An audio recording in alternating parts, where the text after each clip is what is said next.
Hello friends, good afternoon and welcome back to my YouTube channel ePartCom.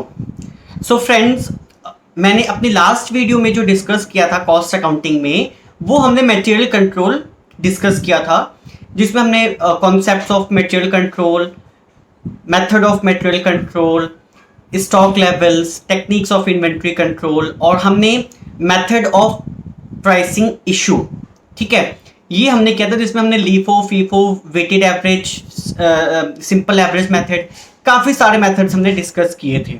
सो उसके basis पे हमने कुछ numerical problems भी किए थे. सो ये वीडियो जो है मैंने उसी वीडियो कंटिन्यूएशन में मैंने अपनी ये वीडियो बनाया हुआ है, जिसमें I am going to discuss about labour cost. So पहले मैं अपना टॉपिक लिख लेता हूँ, लेबर कॉस्ट. पहले मैं अपना कलर चेंज कर लेता हूं पेन का. ओके,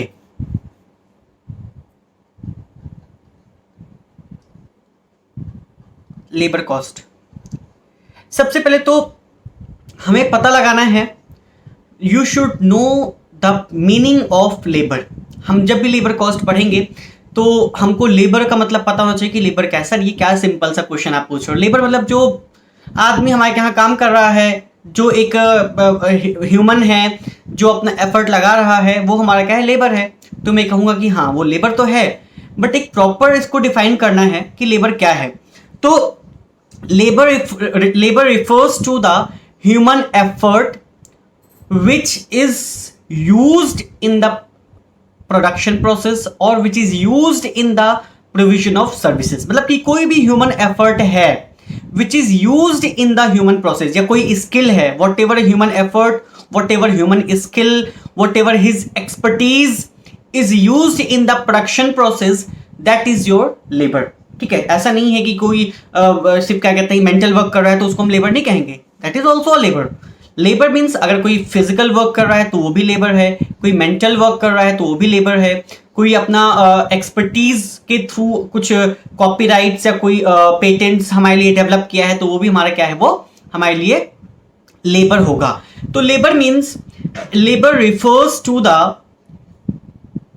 एफर्ट, ह्यूमन एफर्ट और skill which is used in the production process or which is used in the provision of services in service sector companies, that is called your labor. ठीक है, अब labour cost की बात करेंगे तो whatever cost is incurred to compensate those efforts, to compensate those skills, that is called labor cost. तो इसका मतलब क्या है, एक्सपेंडिचर. अगर मैं कहूं कि लेबर कॉस्ट क्या है तो इसका मतलब क्या है कि expenditure incurred to compensate the human effort,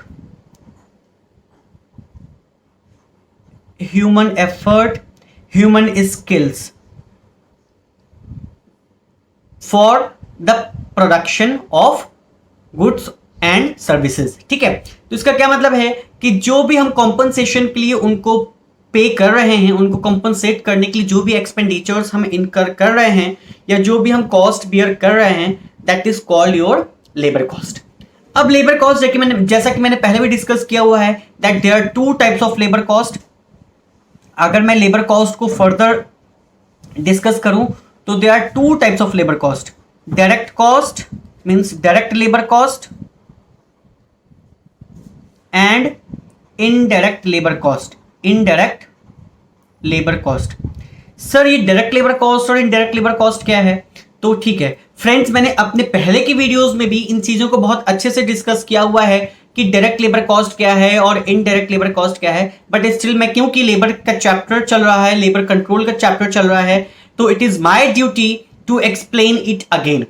तो जब भी मैं डायरेक्ट लेबर की बात करूंगा तो it means that direct labour cost are those cost which can be easily identified and allocated to a particular cost object or cost center. ठीक है, तो इसका क्या मतलब है कि कोई ऐसा कॉस्ट, लेबर की जो कॉस्ट है, जो लेबर एक्सपेंसेस हैं, उनको अगर मैं इजीली आइडेंटिफाई कर पा रहा हूं और उसको पर्टिकुलर कॉस्ट ऑब्जेक्ट या पर्टिकुलर कॉस्ट सेंटर को मैं एलोकेट कर पा रहा हूं without any difficulty, without any apportionment, without any division on certain ratio, तो in that case that is your direct labor cost.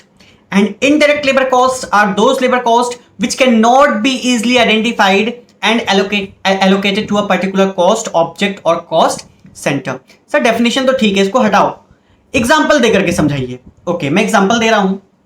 जैसे कि सपोज दैट मुझे किसी फर्नीचर का प्रोडक्शन करना है, ठीक है.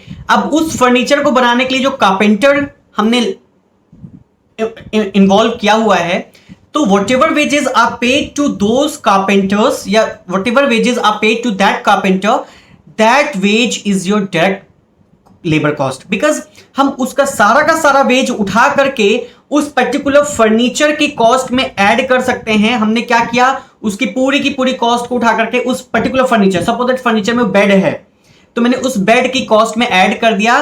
भाई इस बेड की कॉस्ट में 100 रुपए का हमने एक कारपेंटर को वेज दिया है, तो उसको हमने इजीली आइडेंटिफाई कर लिया और उसको पूरी की पूरी कॉस्ट हमने क्या की, एलोकेट कर दी कॉस्ट ऑफ बेड में.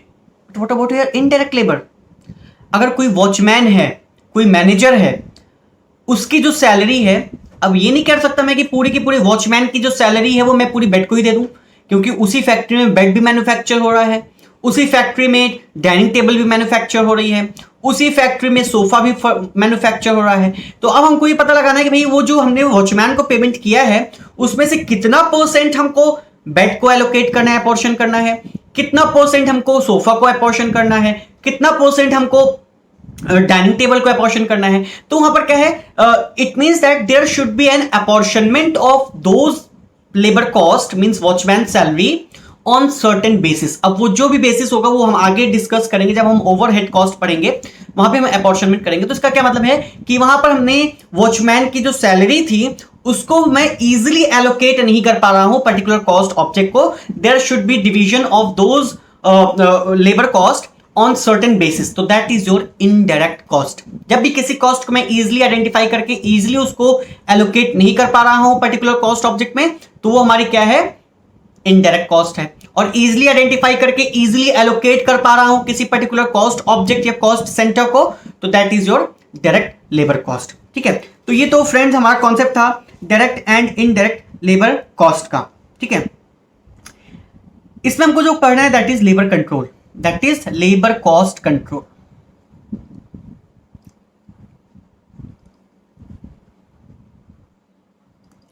Labour cost control, labour cost control क्या है? Labour cost control is the control of labour cost per unit. It means that you have to control the labor cost per unit. And please mind it, when we are talking about the control of labor cost, it doesn't mean that we are talking about to minimize the wage rate. हम ये नहीं कर रहे हैं कि भाई उसकी veg कम कर दो. भाई अगर हम किसी वेज एम्प्लॉय को 10 रुपए दे रहे हैं, अब उसकी कॉस्ट को कंट्रोल करना है, नो. अब ये नहीं कि हमको उसकी 10 रुपए से 8 रुपए कर दें, that is called wage control. No, हमें पर यूनिट प्रोडक्शन कॉस्ट जो लेबर की है वो हमें कम करना है. इसका क्या मतलब है, हमें अपने लेबर्स को एफिशिएंट बनाना है, हमें अपने लेबर को इफेक्टिव बनाना है ताकि वो ज्यादा टाइम में, ज्यादा कम टाइम में ज्यादा प्रोडक्शन कर सकें, जिससे हमारी पर यूनिट जो लेबर कॉस्ट है वो कम आ जाए. तो please make sure that labour cost control doesn't mean reduction in the wage rate of an employ और of a worker. It means that you have to control the labour cost in such a way so as to minimize the per unit labor cost of production. ठीक है, जो production की per unit labour cost है वो हमें कम करनी है. अब वो हम कैसे कम करेंगे, उसको कम करने के लिए हमको क्या करना है, लेबर को प्रॉपर ट्रेनिंग प्रोवाइड करते रहना है, proper supervision should be there ताकि वहां पे कोई मिसमैनेजमेंट ना हो. ठीक है, फिर proper training and development programme should be there. Right person should be placed at right job. ऐसा नहीं है कि मैं अकाउंटिंग पढ़ा रहा हूं तो तुम मुझे एचआर पढ़ाने के लिए दे दो. डेफिनेटली वहां पे क्वालिटी डिग्रेड होगी.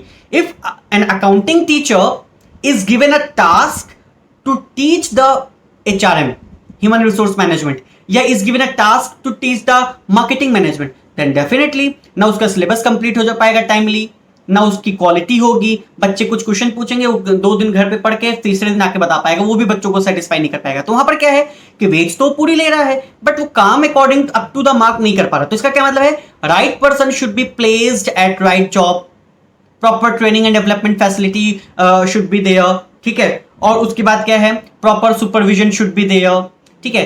And proper recruitment process should be there, जो रिक्रूटमेंट प्रोसेस है, जॉब स्पेसिफिकेशन, मतलब कि हमको सपोज हमको क्या कहते हैं प्रिंसिपल की जरूरत है, हमने उसमें क्वालिफिकेशन लिख रखा है कि बीएड चाहिए मुझे।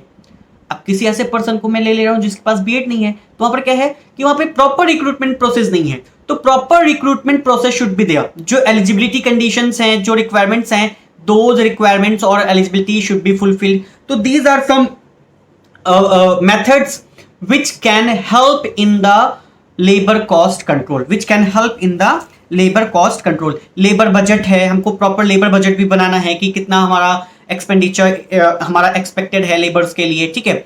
फिर हमको proper control facility should proper control should be there, means हमारा कंपैरिजन शुड बी देयर कि हमारा एक्सपेक्टेड कितना था बजट लेबर का और एक्चुअल बजट कितना है। तो these are certain things which can help in the labor cost control, ठीक है। तो ये तो था हमारा लेबर कॉस्ट कंट्रोल। तो लेबर कॉस्ट कंट्रोल हमने क्या किया, labour cost control means you have to the minimisation of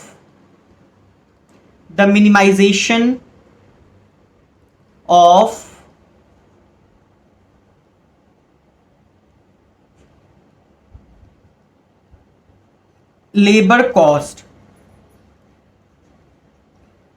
per unit of production, it is called your labor cost। और जब भी मैं कहूं कि लेबर कॉस्ट कंट्रोल का मतलब ये नहीं है कि मुझे उनकी वेज को या उनके वेज रेट को मिनिमाइज करना है। It means that you have to make a proper recruitment process, you have to provide means you have to make your employees, your workers effective and efficient for that particular work, ठीक है। तो उसको बनाने के लिए हम क्या करेंगे, जो हमने डिस्कस किया, that proper recruitment process should be there, proper training and development programme should be there, right person should be placed at right job, proper labour budget should be there, proper control should be there, ठीक है। तो ये हमारे क्या है कुछ techniques हैं जिसके जो हेल्पफुल हैं हमारे लेबर कॉस्ट कंट्रोल के लिए, ठीक है। अच्छा, अब हमारा आता है labour turnover.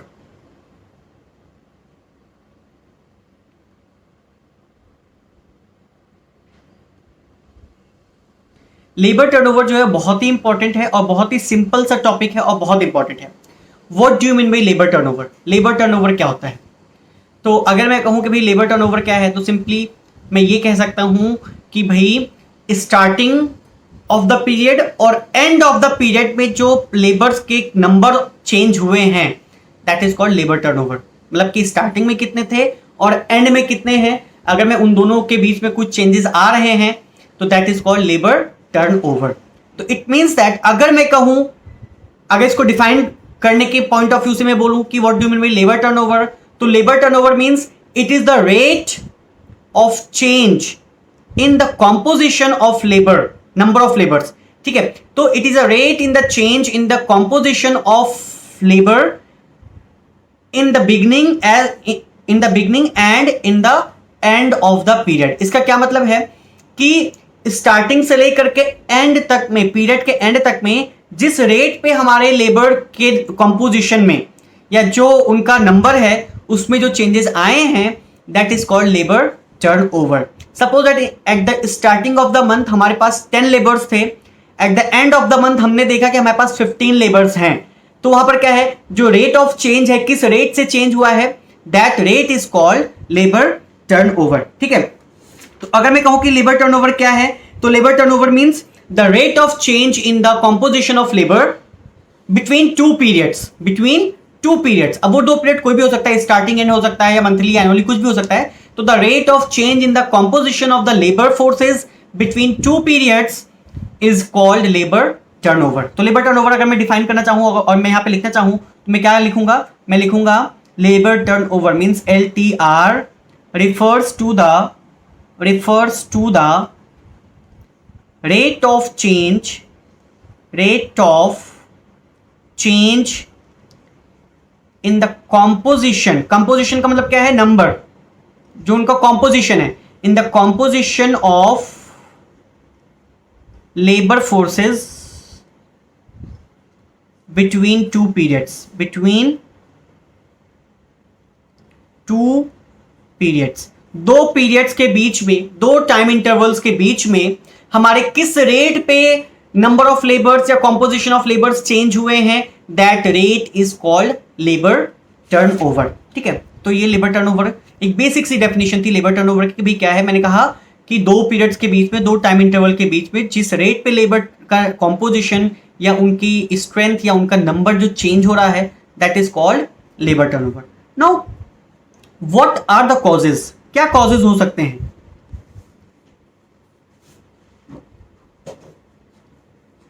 What are the causes of labour turnover?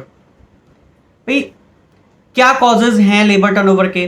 तो उसके बहुत सारे कॉजेज हैं। तो पहला है, उसको मैं बाइफरकेट करता हूं, avoidable cause and non avoidable cause. तो पहला है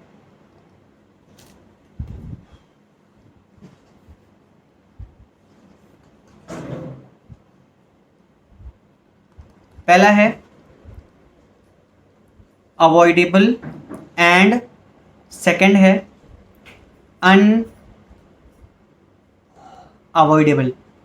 अवॉइडेबल को हम कंट्रोलेबल भी कह सकते हैं, कंट्रोलेबल कॉस्ट।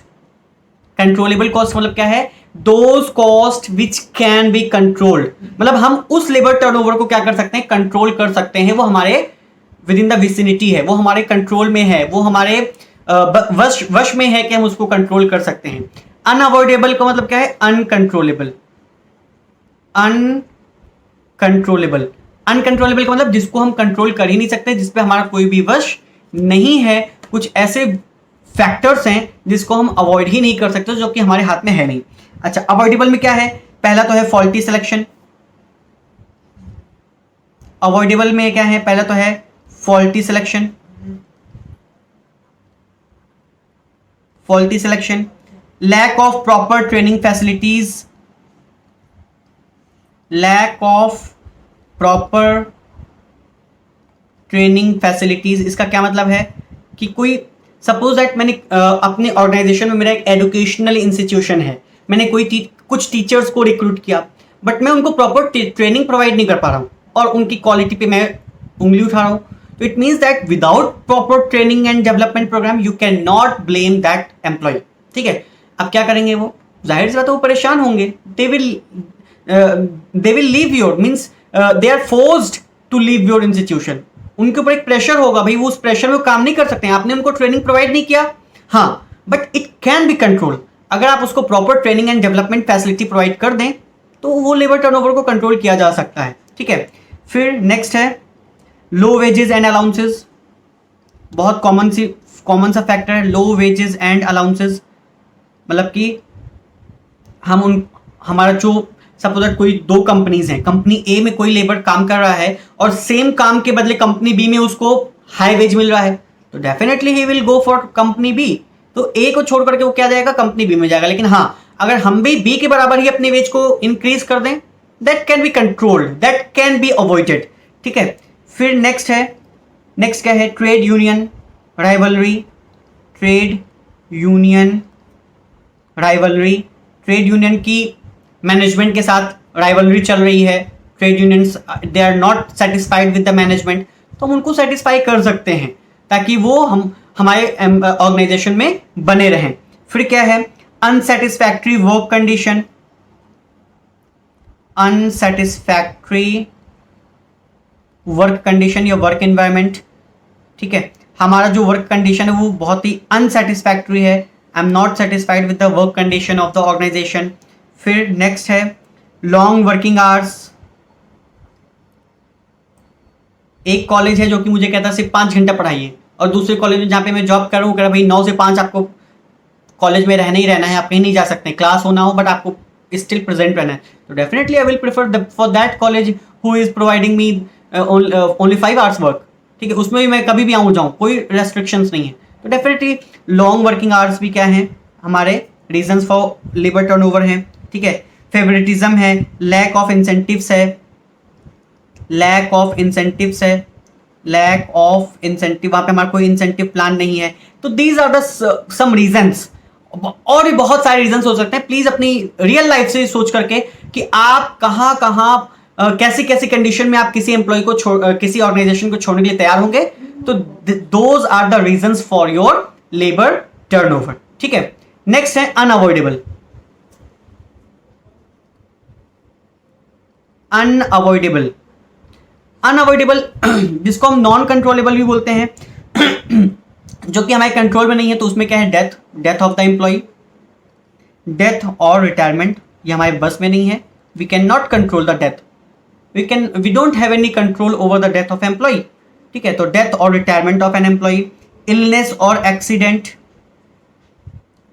इलनेस और एक्सीडेंट, डोमेस्टिक डिस्प्यूट्स, कहते नहीं है भाई घरेलू झगड़े।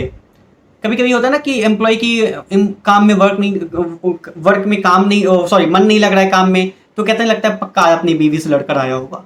ठीक है, इसलिए आज सारा गुस्सा हम लोग के ऊपर निकाल रहा है या काम के ऊपर निकाल रहा है। तो इसका क्या मतलब है, फैमिली डिस्प्यूट्स जिसको हम कंट्रोल नहीं कर सकते हैं। वो ये नहीं कर सकता कि भाई क्या कहते हैं कि उसकी फैमिली में जाकर के उसकी वाइफ को कहे कि भाई मतलब कर सकता है, बट स्टिल फैमिली डिस्प्यूट में हो सकता है वो रिवील ना करना चाह रहा हो, उसके कुछ फैमिली इश्यूज हैं। जैसे कि सपोज दैट वाइफ है उसकी, वो बंगाल में रहती है, उसकी जॉब जो है वो दिल्ली में है, तो वहां पे हस्बैंड वाइफ के झगड़े चलते रहते हैं कि भाई तुम मेरे साथ नहीं रहते हो, मुझे भी लेके चलो दिल्ली। एंड दिल्ली में उसके मतलब कि इनकम इतनी नहीं है कि वो वहां के क्या कहते हैं कि एक्सपेंसेस को बियर कर सके। ठीक है, तो वहां पर क्या है, there must be some family disputes जिसकी वजह से वो जॉब छोड़ने के लिए मजबूर होगा और हम ये कुछ नहीं कर सकते हैं। It is uncontrollable. ठीक है, तो domestic disputes are there, long period of ill health, उसके बाद change of service for personal betterment, change of service for personal betterment, personal betterment, personal betterment का मतलब क्या है कि सपोज दैट मैं बंगाल का हूं लेकिन मेरी जॉब दिल्ली में है, तो मैं वहां पे जॉब करूं, लेकिन अचानक से मेरी बहुत उससे बढ़िया जॉब बंगाल में लग गई, या उससे कम बढ़िया भी लग गई, उससे बढ़िया नहीं भी है, थोड़ी बहुत सैलरी वहां पे कम भी है, बट स्टिल वहां पे मैं देख रहा हूं कि मैं अपने घर के पास रहूंगा, उतने मेरे यहाँ के एक्सपेंसेस जो है वो वहाँ पे सेव होंगे, तो definitely I will prefer for Bengal job. ठीक है, तो वहाँ पे मैं क्या करूँगा, उस जॉब को मैं छोड़ दूंगा और कंपनी उस पर कोई भी हमारा वो कंट्रोल नहीं कर सकती। तो these are the certain reasons या some reasons which are uncontrollable for labour turnover. ठीक है, तो these are certain some reasons for या some causes for labour turnover. Cost of labour turnover, what are the cost of labour turnover. जो labour turnover होता है तो उसकी cost, company को क्या कॉस्ट आती है लेबर टर्नओवर में। तो तुमको पता है कि अगर लेबर टर्नओवर होता है तो up to certain extent it is good for the company. Labour turnover is very important, necessary भी है। Without labour turnover no organisation can grow, नहीं कर सकता, क्योंकि लेबर टर्नओवर से क्या होता है कि इनएफिशिएंट एम्प्लॉय जो है वो जाएगा, एफिशिएंट एम्प्लॉय आएगा। जब तक वो जाएगा नहीं तब तक एफिशिएंट एम्प्लॉय नहीं आएगा। कोई एम्प्लॉय बाहर से आ रहा है, न्यू आइडियाज लेकर के आ रहा है, या सपोज दैट कोई पर्सन है जो कि किसी कंपनी ए में काम करता था, अब हमने उसको पोशिंग, एक होता है ना उसको लालच दे करके अपनी कंपनी में बुला लेना। ठीक है, तो उसको बोलते पोशिंग, एक एचआरएम में एक नया कॉन्सेप्ट होता है। तो हमने क्या किया, उसको अपनी हाई सैलरी दे करके उसको अपनी ऑर्गेनाइजेशन में इन्वाइट कर लिया। तो वहां पर हमने क्या किया, उसको मतलब कि हमको पता है कि ये एम्प्लॉय जो है हमारी ऑर्गेनाइजेशन के लिए इंपॉर्टेंट है, हमारी ऑर्गेनाइजेशन के ग्रोथ में बहुत हेल्प कर सकता है, तो हमने उसको क्या किया, हाई पेमेंट पे उसको अपने ऑर्गेनाइजेशन बुला लिया। तो वहां पर क्या है कि labour turnover is very important up to some extent, 3 to 5% तक है देन इट्स फाइन, बट अगर उससे ज्यादा है, because it is very costly for the firm. एक एम्प्लॉय को मतलब कि हम उसको रिक्रूट करके, उसको ट्रेनिंग एंड डेवलपमेंट प्रोवाइड करके, उसको उसकी राइट प्लेस पे जॉब पे प्लेस करने तक की जो कॉस्ट होती है वो कंपनी को लगभग 4 से 5 लाख रुपए आती है एक एम्प्लॉय के पीछे। क्यों? क्योंकि रिक्रूटमेंट प्रोसेस में जाएगा उसका कॉस्ट, उसके बाद क्या कहते हैं कि वो ट्रेनिंग एंड डेवलपमेंट में उसकी कॉस्ट जाएगी, जितने दिन वो ट्रेनिंग एंड डेवलपमेंट करेगा, उसकी ट्रेनिंग होगी, उतने दिन की वो सैलरी लेगा, और वो उस टाइम पे कोई प्रोडक्शन नहीं होगा अगर ऑफ द वर्क जॉब है, ट्रेनिंग प्रोग्राम है तो। ठीक है। तो there are certain things which is very costly procedure. तो यहां पर क्या है कि लेबर टर्नओवर जो है up to some extent it is beneficial for the company, but उस लेवल से ज्यादा अगर होता है तो it is not good for the company, because it is very costly for the company from recruitment till placement. Recruitment से लेकर के प्लेसमेंट तक की जो कॉस्ट आती है एक एम्प्लॉय की, that ranges between 4 to 5 lakhs पर एम्प्लॉय। तो it is very costly for the company. तो हर कोई कंपनी चाहती है कि उसका जो लेबर टर्नओवर है बहुत ही कम से कम मिनिमम हो, ठीक है। तो what are the cost of labour turnover?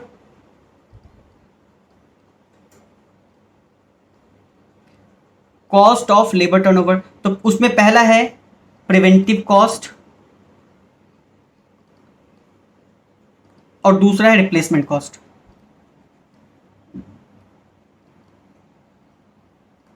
नाम से ही पता चला है, प्रिवेंटिव कॉस्ट मतलब cost incurred to prevent the employee. कोई एम्प्लॉय हमारा ऑर्गेनाइजेशन छोड़ के जा रहा है, भाई हमने कहा भाई क्यों जा रहे हो, तो उसने कहा यहाँ की वर्किंग कंडीशन अच्छी नहीं है। मैंने कहा अच्छा तुम रुक जाओ, मैं इसकी वर्किंग कंडीशन ठीक करा देता हूँ। या क्यों जा रहे हो, भाई मेरी वेज बहुत कम है, अच्छा तुम रुक जाओ मैं तुम्हारी वेज इंक्रीज कर दूंगा। तो इसका क्या मतलब है, preventive cost are those cost which are incurred to retain the employees in the organisation. किसी एम्प्लॉय को ऑर्गेनाइजेशन में रिटेन करने के लिए, उनको वहां पर रोक के रखने के लिए जो हम कॉस्ट इनकर्ड करते हैं, that is called your preventive cost. वो हमारी क्या होती है, उसको प्रिवेंटिव कॉस्ट बोलते हैं। तो ताकि हम अपने एम्प्लॉय को जाने से बचा सकें, मतलब प्रिवेंट कर सकें ताकि वो हमारा ऑर्गेनाइजेशन छोड़कर ना जाए, तो that is called preventive cost, ठीक है। रिप्लेसमेंट कॉस्ट क्या है, ठीक है, एम्प्लॉय छोड़ के चला गया, मैंने कहा जाओ, चला गया, उसके बदले मैंने एक वैकेंसी एडवर्टीज की, रिक्रूटमेंट प्रोसेस किया, उसको रिक्रूट किया, फिर उसको ट्रेनिंग एंड डेवलपमेंट प्रोवाइड किया, फिर उसको उसके जॉब पर प्लेस किया। तो यहां रिक्रूटमेंट से मतलब रिक्रूटमेंट प्रोसेस से लेकर के प्लेसमेंट प्रोसेस तक में जो भी कॉस्ट हमने इनकर किया, that is called replacement cost. इसका क्या मतलब है, replacement cost is the cost which is incurred to replace the employ.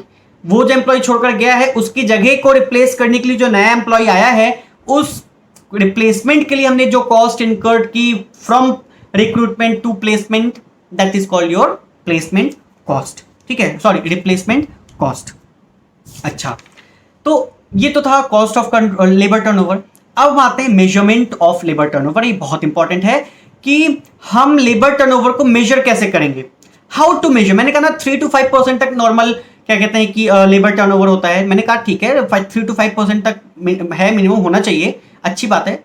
लेकिन हम मेजर कैसे करेंगे कि 3% है, 5% है, 10% है, कैसे मेजर करेंगे, how to measure the labour turnover. तो यहां पे हम लिखेंगे मेजरमेंट ऑफ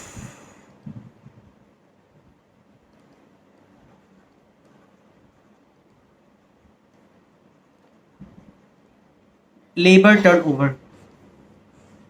लेबर टर्नओवर को मेजर करने के लिए बहुत ही सिंपल से फॉर्मूले हैं।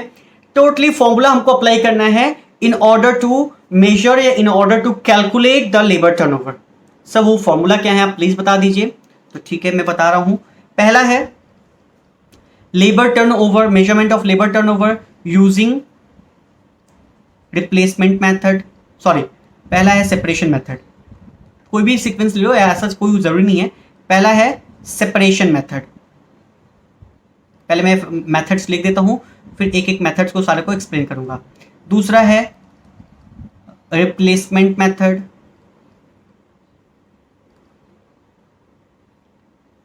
तीसरा है फ्लक्स मेथड, चौथा है labour turnover due to new recruitment, पांचवा है labour turnover due to accession, और छठवां है फ्लक्स रेट यूजिंग एक्सेशन। ये टोटल हमारे 6 मेथड्स हैं लेबर टर्नओवर को कैलकुलेट करने के लिए। इन 6 मेथड्स को हम बहुत अच्छे से डिस्कस करने वाले हैं, जिसमें से ये ज़्यादातर बुक्स में ये 3 मेथड्स दिए हैं, लेकिन हमको जो करना है पूरे के पूरे 6 मेथड्स अच्छे से करने हैं। कोई भी मेथड कम इंपॉर्टेंट नहीं है। अगर मैं कहूं कि ऊपर के शुरू के 3 मेथड्स इंपॉर्टेंट हैं तो ये बिल्कुल भी गलत होगा। सभी के सभी मेथड्स अपने आप में इंपॉर्टेंट हैं। अगर एग्जाम में क्वेश्चंस आता है तो you have to calculate labour turnover using all the 6 methods. आपको सभी मेथड्स का यूज करके लेबर टर्नओवर कैलकुलेट करना है। तो पहले हम आते हैं सेपरेशन मेथड में। सेपरेशन मेथड, जैसे नाम से ही पता चल रहा है कि सेपरेशन, यहां कहीं ना कहीं सेपरेशन का इन्वॉल्वमेंट होगा ही होगा। तो सेपरेशन का मेथड क्या है? सेपरेशन का मतलब क्या है? सेपरेशन का मेथड क्या है? Labour turnover rate is calculated using separation method. ठीक है, तो in that you have to consider only those employees या those workers which have been separated from the organizations या which have left the organization by any cause, किसी भी reason की वजह से उन्होंने छोड़ दिया हो। जैसे मैं कहूं कि भाई जो 1 अप्रैल, मैंने कहा कि 1 अप्रैल को हमारे पास 1100 एम्प्लॉयज थे ऑन रोल, मतलब ऑन रोल हमारे पास 1100 एम्प्लॉयज थे। एक एग्जांपल लेकर के अच्छे से समझाता हूं मैं। 30 अप्रैल मतलब एंड ऑफ द पीरियड में हमारे पास जब हमने देखा तो हमारे पास हमने देखा कि सिर्फ 900 एम्प्लॉयज हमारे पास ऑन रोल हैं। ठीक है, अच्छा, during the period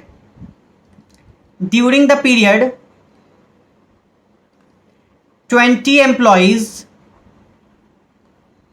leave the organisation and 40 employees were discharged, मतलब 40 एम्प्लॉयज को कंपनी ने खुद निकाल दिया और 20 एम्प्लॉयज खुद ब खुद छोड़कर चले गए। They were not satisfied with the working condition, they were not satisfied with the organisation, तो वो खुद ब खुद छोड़ के चले गए, जबकि 40 एम्प्लॉयज को कंपनी ने खुद निकाला है। ठीक है, अच्छा, and 30 employees joined the organisation. 30 employees को हमने नए रिक्रूट किए हैं, जिसमें से 20 एम्प्लॉयज जो हैं उन्होंने ओल्ड वैकेंसीज को फिल की हैं, मतलब कि दे वर रिप्लेस्ड। जो हमने 40 एम्प्लॉयज को निकाला था उनको निकालने से जो वैकेंसीज क्रिएट हुई थी 40, या जो भी टोटल लोगों ने छोड़ा था ऑर्गेनाइजेशन, टोटल 60 लोगों ने, तो उन वैकेंसीज पे हमने 60 वैकेंसीज में सिर्फ 20 लोगों को रिप्लेस किया है, बाकी जो 10 लोग हैं वो एक्स्ट्रा वैकेंसी पे आए हैं। दे वर नॉट रिप्लेस्ड। अभी भी हमारे पास क्या है? 40 वैकेंसीज बाकी हैं। तो ये जो 20 हैं दे आर कॉल्ड रिप्लेसमेंट, मतलब कि पुरानी वैकेंसीज पे इन्होंने हमने इनको क्या किया है? रिक्रूट किया है, रिप्लेस किया है। तो अब हमको क्या करना है? लेबर टर्नओवर कैलकुलेट करना है यूजिंग सेपरेशन मेथड। तो सेपरेशन मेथड में लेबर टर्नओवर क्या होता है? नंबर ऑफ एम्प्लॉयज, उसका मेथड है, फॉर्मूला है number of employees separated during the period divided by average number of employees multiplied by 100। तो अगर मैं यहां से कैलकुलेट करना चाहूं तो नंबर ऑफ एम्प्लॉयज सेपरेटेड कितने हैं, कितने लोगों ने ऑर्गेनाइजेशन छोड़ा, तो यहां पे मैं इसका कलर चेंज कर लेता हूं जल्दी से, ताकि और अच्छे से आपको क्लियरली विजिबल हो जाए। मैं इसका कलर कर लेता हूं येलो, ऑरेंज। ठीक है, तो यहां पे देखो 20 एम्प्लॉयज ने ऑर्गेनाइजेशन लीव किया है और 40 एम्प्लॉयज को हमने डिस्चार्ज किया है। तो टोटल सेपरेशन कितने का है? 40 + 20 60 का सेपरेशन है, divided by average number of employees. Average number of employees कैसे कैलकुलेट करेंगे? Opening employees divided by plus closing employees divided by 2। तो ओपनिंग एम्प्लॉयज कितने थे? 1100, यहां पे हमको दिख रहा है 1100 + 900 डिवाइडेड बाय 2। तो 1100 + 900 डिवाइडेड बाई 2, यहाँ पे क्या है? 1000। तो क्लोजिंग एम्प्लॉयज जो एवरेज नंबर ऑफ एम्प्लॉयज आ गया वो कितना आ गया? 1000। तो इसको अगर मैं फाइंड आउट करूं तो 60 डिवाइड बाई 1000 मल्टीप्लाइड बाय 100, तो ये आ गया 6%। तो मैंने कहा कि जो एम्प्लॉय लेबर टर्नओवर रेट है that is 6% using separation method. तो ये हमारा क्या है? Separation method. सेपरेशन मेथड में हमको क्या कंसीडर करना है? सिर्फ और सिर्फ नंबर ऑफ सेपरेशंस, कि कितने एम्प्लॉयज हमको हमारा ऑर्गेनाइजेशन छोड़कर चले गए हैं, हमको वही लेना है। अच्छा, दूसरा है रिप्लेसमेंट मेथड। रिप्लेसमेंट मेथड में हमें सिर्फ और सिर्फ रिप्लेसमेंट्स लेने हैं कि कितने एम्प्लॉयज ने रिप्लेस किया है। तो हमारे इस पर्टिकुलर एग्जांपल में 20 एम्प्लॉयज ऑर्गेनाइजेशन छोड़कर चले गए थे, 40 एम्प्लॉयज को हमने डिस्चार्ज किया था। तो टोटल कितने एम्प्लॉयज गए? 16 एम्प्लॉयज लेफ्ट द ऑर्गेनाइजेशन। अच्छा, इसमें से हमने जो नए रिक्रूट किए हैं टोटल 30 एम्प्लॉयज को रिक्रूट किए हैं, जिसमें से 20 एम्प्लॉयज जो हैं वो पुरानी वैकेंसी पर हैं। बाकी 10 एम्प्लॉयज हो सकता है एक्सपेंशन प्रोग्राम के थ्रू आए हों, लेकिन जो रिप्लेसमेंट है वो कितने का है, सिर्फ और सिर्फ 20 एम्प्लॉयज का है। तो यहां पर जो हम लेबर टर्नओवर कैलकुलेट करेंगे रिप्लेसमेंट्स की पुरानी वैकेंसीज पे कितने रिप्लेस होकर के आए हैं, तो labour turnover is equal to number of replacements divided by average number of labours multiplied by 100। तो नंबर ऑफ रिप्लेसमेंट्स कितने हैं, 20 हैं। Average number of employees same 1000 multiplied by 100, तो ये हो जाएगा 2%। तो ये हमारा क्या हो जाएगा 2%। तो labour turnover using separation method that is 2%। अच्छा, फ्लेक्स मेथड में देखो क्या है, flux method is nothing but simply it is an addition of replacement plus separation method. तो सेपरेशन कितना है, 60 एम्प्लॉयज का सेपरेशन था, 20 एम्प्लॉयज का रिप्लेसमेंट था। तो नंबर ऑफ एम्प्लॉयज, इसका फॉर्मूला क्या होगा, number of employees separated, separation plus replacement, दोनों को हम क्या करेंगे, ऐड कर देंगे, divided by average number of employees. ठीक है, average number of labour multiplied by 100। तो कितने सेपरेटेड हैं, 60 सेपरेटेड थे, 20 रिप्लेस थे, डिवाइडेड बाई 1000 मल्टीप्लाइड बाय 100। तो 80 डिवाइड बाई 1000 मल्टीप्लाइड बाई 100, तो it will B 8%। It will B 8%। अच्छा, तीसरा मेथड क्या है, ड्यू टू न्यू रिक्रूटमेंट। कुछ कॉस्ट अकाउंटेंट कहते हैं भाई जो लेबर टर्नओवर चेंज हो रहा है वो नए रिक्रूटमेंट की वजह से भी चेंज होगा। भाई जाहिर सी बात है, अगर कोई नया एम्प्लॉय हमारे ऑर्गेनाइजेशन में आया है तो उसकी वजह से definitely there will be change in the number of employees in the organisation. पहले 10 थे, 4 नए आ गए तो 14 हो गए। तो वहां पर क्या है, नए रिक्रूटमेंट की वजह से भी हमारा क्या है, लेबर टर्नओवर इफेक्ट करेगा। तो हमको लेबर टर्नओवर न्यू रिक्रूटमेंट से भी कैलकुलेट करना है। तो यहां पर अगर हम न्यू रिक्रूटमेंट देखें, labour turnover rate due to new recruitment, due to new recruitment. तो न्यू रिक्रूटमेंट का मतलब क्या है, recruitment due to expansion programme. अब हमारे जो इस एग्जांपल में टोटल 30 एम्प्लॉयज को हमने रिक्रूट किया था, 30 एम्प्लॉयज में 20 तो रिप्लेस्ड थे, 10 एम्प्लॉयज ऐसे थे जो हमारे एक्सपेंशन प्रोग्राम, हो सकता है सपोज दैट हमारा कोई एजुकेशनल इंस्टीट्यूशन है, मैंने वहां पे अपने एक डिपार्टमेंट को मतलब कि इंक्रीज किया, एक सब्जेक्ट को इंट्रोड्यूस किया, नया सब्जेक्ट। तो अब उस सब्जेक्ट को पढ़ाने के लिए मुझे एक नया टीचर चाहिए या पूरी 2-3 फैकल्टीज चाहिए उस पर्टिकुलर, सपोज मैंने कोई एक नया कोर्स स्ट्रक्चर इंट्रोड्यूस कर दिया, बीबीए बीकॉम एमकॉम मेरे पास था, लेकिन मैंने एक बीएफ क्या कहते हैं कि बीआईबीएफ, बैचलर्स इन इंटरनेशनल फिनेंस कुछ करके ऐसा, ठीक है, वो किया है। तो उसमें जो है हमको क्या करना है कि हमको फाइंड आउट करना है लेबर टर्नओवर। ठीक है, ओके।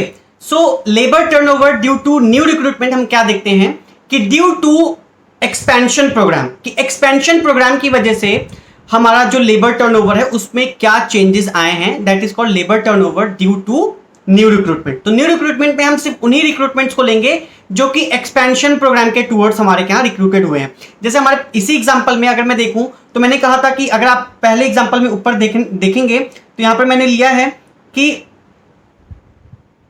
यहां पर, हाँ, 20 employees left organisation, 40 employees were discharge while 30 employees join the organisation. 30 employees को हमने रिक्रूट किया है, जिसमें से 20 एम्प्लॉइज जो हैं वो पुरानी वैकेंसी पे हैं और 10 एम्प्लॉइज जो कि नए रिक्रूटेड हैं, ठीक है, नए रिक्रूटेड हैं, वो हमारे क्या हैं, नए एक्सपेंशन के थ्रू आए हैं, एक्सपेंशन के टूवर्ड्स हमारे यहाँ ज्वाइन किए हैं। तो यहाँ पर न्यू रिक्रूटमेंट की वजह से कितना number of employees due to new recruitment कितने हैं, 10 हैं। ठीक है, तो 10 divide by average number of employees 1000 multiplied by 100, तो इट विल बी योर 1%। तो labour turnover due to new recruitment, ठीक है, ये फोर्थ मेथड था। हमको यहां पर सिर्फ न्यू रिक्रूटमेंट लेना है जो कि एक्सपेंशन प्रोग्राम के टूवर्ड्स हमारे यहां रिक्रूटेड है। नेक्स्ट है fifth method, that is called accession, labour turnover due to accession. Accession का मतलब होता है एडिशन, एक्सेशन का मतलब होता है एडिशन। एडिशन में हम total number of employees recruited in the organisation during that particular period को लेते हैं। इसमें replacements as well as new recruitment दोनों को ही इंक्लूड करते हैं। एक्सेशन का मतलब क्या होता है, एडिशन, कि ड्यूरिंग द पीरियड हमारे ऑर्गेनाइजेशन में कितने लोग ऐड हुए हैं, चाहे वो रिप्लेसमेंट मेथड, चाहे वो रिप्लेसमेंट ओल्ड वैकेंसी पे रिप्लेस हुए हो, चाहे वो नई वैकेंसी पे रिप्लेस हुए हो, रिक्रूट हुए हो, ठीक है। तो वहां पर क्या है, एक्सेशन। तो नंबर ऑफ एक्सेशन यहां पे कितने एम्प्लॉइज ऐड हुए हैं, एडिशन कितने एम्प्लॉइज का हुआ ड्यूरिंग द पीरियड, 30 एम्प्लॉइज का, जिसमें 20 जो थे वो पहली ओल्ड वैकेंसी पे रिप्लेस्ड थे और 10 एम्प्लॉइज जो है वो नई वैकेंसी पर आए हैं। तो टोटल एक्सेशन कितने का है, 20 का divide by 1000 average number of labours multiplied by 100, तो दैट विल बी योर 2%। तो ये हो गया labour turnover due to accession. अच्छा, 6th मेथड क्या है, flux method. Flux method using accession, flux method using accession. इसमें हमको क्या करना है, इसमें कुछ भी नहीं करना है, सिंपली हमको सारे मेथड्स को इंक्लूड कर देना है। जैसे हमने पहले फ्लक्स मेथड में क्या लिया था, रिप्लेसमेंट प्लस सेपरेशन। इसमें क्या करना है, separation plus replacement plus new recruitment. तो हमको क्या करना है, separation plus replacement plus new recruitment, ठीक है। तो अच्छा, न्यू रिक्रूटमेंट और रिप्लेसमेंट, इसको अगर मैं मिला दूं तो ये क्या बन जाएगा, एक्सेशन बन जाएगा। मैंने कहा ना, एक्सेशन में separation as well as new recruitment दोनों ही आ जाते हैं। तो इसका क्या मतलब है, इसको मैं लिख सकता हूं separation plus accession divide by average number of employees multiplied by 100। तो इसलिए यहां पे हम कहते हैं कि फ्लक्स मेथड यूजिंग एक्सेशन, ठीक है। तो यहां पर हमारा क्या है, सेपरेशन कितने सेपरेटेड थे, 60 सेपरेटेड फ्रॉम द ऑर्गेनाइजेशन, जिसमें से 20 खुद छोड़ के चले गए थे, 40 को हमने डिस्चार्ज किया था। टोटल सेपरेशन कितना था, 60 का था, प्लस एक्सेशन। एक्सेशन में 20 तो रिप्लेस थे और 10 जो थे न्यू रिक्रूटमेंट थे, न्यू वैकेंसी पर। तो टोटल एक्सेशन या एडिशन कितने का था, 30 का था, divided by average number of employees 1000 multiplied by 100 is equal to 90 upon 1000 multiplied by 100 is equal to 9%। तो ये हमारे डिफरेंट मेथड्स थे to calculate the labour turnover, ठीक है, जिसमें हमारे 6 मेथड जो हमने डिटेल में डिस्कस किया है फॉर्मूले बेस्ड पर, ठीक है। इसके बेसिस पे कुछ न्यूमेरिकल प्रॉब्लम्स होंगे जो कि हम करेंगे नेक्स्ट वीडियो में। आज की वीडियो में फ्रेंड्स इतना ही रखते हैं। नेक्स्ट वीडियो में we will come with some numerical problems on labour turnover, and labour turnover is one of the most important topic in cost accounting. इसको हमें स्किप करके नहीं चलना है, बहुत ही सिंपल सा है। फिर उसके बाद हमारा जो होगा वो हम क्या शुरू करेंगे, इंसेंटिव प्लान्स शुरू करेंगे, जिसमें वेरियस इंसेंटिव प्लान्स हमको पढ़ने हैं, ठीक है। तो आज की इस वीडियो में इतना ही, मिलते हैं नेक्स्ट वीडियो में। तब तक के लिए thank you, take care and have a good day.